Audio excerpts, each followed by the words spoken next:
More hostages in Gaza and prisoners are expected to be released today in the truce deal between Hamas and Israel.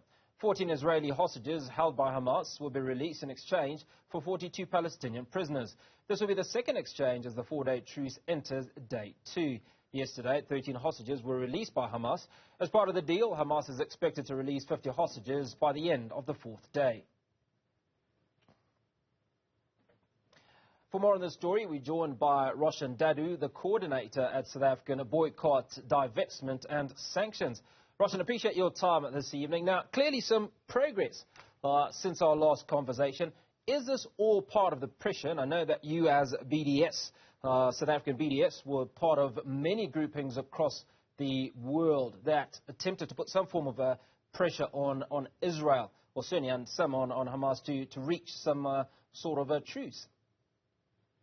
Well, I think we were part of the protest, and we still are, because quite honestly, this four-day pause, given the context in which the conflict or the war against Palestinians is taking place, is really not nearly enough. I mean, that's what all the humanitarian aid organizations have been saying. The UN has been saying. Of course, it's heartening to see a pause in that bombardment, that ethnic cleansing that the apartheid Israeli state is undertaking. But, I mean, when the Prime Minister Netanyahu has said, well, we're going to continue after these 4 days. I mean, if you think about it, around 8,000 children have died, and there's even more buried under the rubble. It's just that over 15,000 Palestinians in total now have been killed. The hospitals are not functioning. They've been bombed. Hospital patients, people seeking refuge, have been shot at. It is genocide. I mean, Ras Siegel, the genocide scholar, has said it's a textbook case. And so to have a pause and then continue is somehow more cruel in many ways. However heartening it is, especially to see Palestinian prisoners. I mean, many of them are children. There was a 12-year-old detained without trial who was part of the release. There was a woman whose daughter was arrested, detained without trial at the age of 16, 8 years ago. Of course it's heartening. But then when you see that when they're announcing already that they're going to continue, it's not nearly enough. And so I think the protests around the world in South Africa are growing in momentum across the country, and we're going to keep the pressure on until there is a complete ceasefire. We can't be watching this genocide unfold any longer, and we have to keep the pressure on. Roshan, do you expect any challenges in maintaining the four-day truce and ensuring the release of all the captives that have been agreed upon? Well, so far it seems as if the small number that have been on the Palestinian side that have been released from detention, and the hostages that the Palestinians had taken, has gone smoothly. I mean, I don't know about particular cases, but the Israeli media was reporting that all the Israeli hostages were in very good health, the ones that have been returned. So, obviously it's hard to say, but there's certainly a lot more Palestinian prisoners that are part of the deal that must be released, and these are all women and children, nearly all of whom are detention without trial. I mean, can you imagine small children being detained and kept indefinitely in the horrific Israeli prisons? Talking of hostages, I think we can see that there's actually 2.3 million Palestinian hostages. The population of Gaza has been held hostage by apartheid Israel. It's been under siege for nearly 17 years. They have no possibility to move, to live a normal life. Within that time, there have been more bombardments and bombings and civilians killed.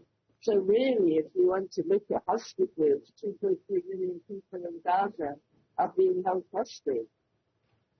Now, this is a direct swap. We've got prisoners and we've got hostages. Obviously, hostages are some of those Israelis that were taken hold of by Hamas in that first day of the attack on the 7th of October. And then, obviously, there are prisoners that are being released by Israel. Talk to us about those prisoners. Why were they in Israeli prisons? Well, I mean, the number of prisoners has gone up even now, particularly in the West Bank. People are arrested for nothing. I mean, you can see it's on the news. You see people in the West Bank just going about their business. The occupation forces move in, arrest them for nothing. That's one of the strategies they're using, as well as shoot to kill. It was mass arrests in the West Bank.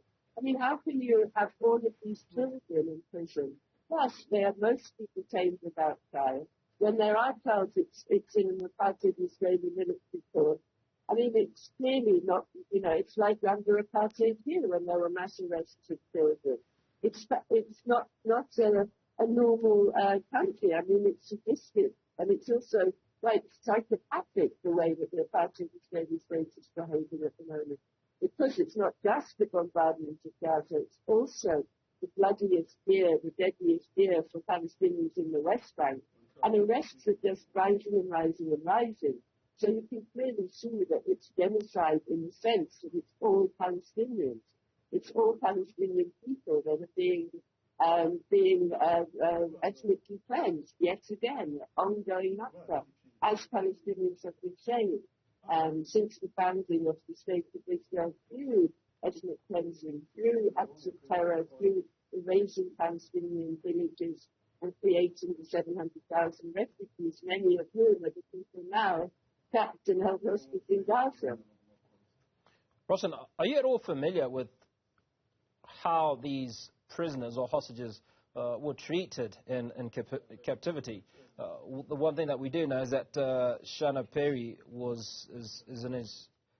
is one of those individuals who was in Israel and taken hostage and has recently been released.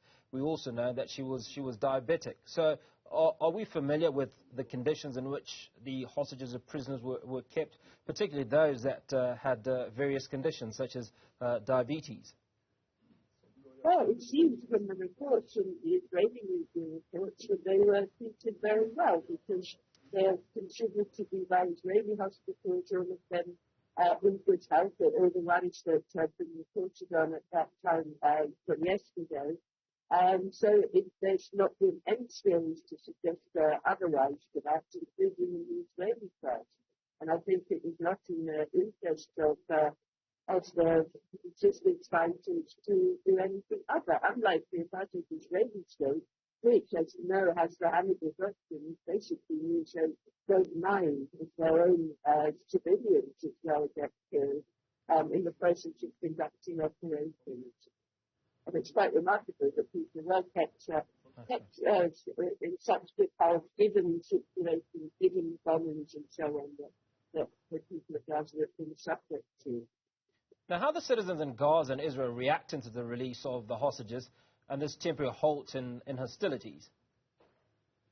I mean, the main thing is that at least there has been a bit more humanitarian aid getting through.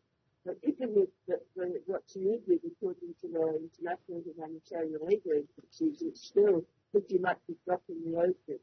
But I think that has been, the main thing, that people have been able to at least have some people have some humanitarian assistance, some food. I mean, the water situation is critical there. Still, there's the issue of fuel, though, and that's why you see the hospitals, even what we saw being bombed, are practically unable to function. But it's the point that 4-day pause is not enough. We are demanding a ceasefire, which has to stop. It's just not enough. We can't go back to seeing those shoes. We can't go back to seeing those shoes of buildings blowing up, of children being dragged out of the rubble. It's genocide, and it's just awful. And people around the world are not standing for it. So I think we will see more mobilization. And we will see more people. We're very pleased that our government has taken a referral to the International Criminal Court. If you do want to see these war cabinets of the party of Israel prosecuted for war crimes, it's possible. It was done to Russia, it was done to Putin and the oligarchs, the assets were frozen. There was sanctions imposed on Russia. That should be possible. So we're demanding that the current prosecutor is not going to take any action, which he is able to do, then he must resign, because we're determined that those war criminals, the Israeli government cabinet, must be prosecuted. Roshan, as always, appreciate your time on the show. Now, that was South African Boycott, Divestment, Sanctions Coordinator Roshan Dadoo.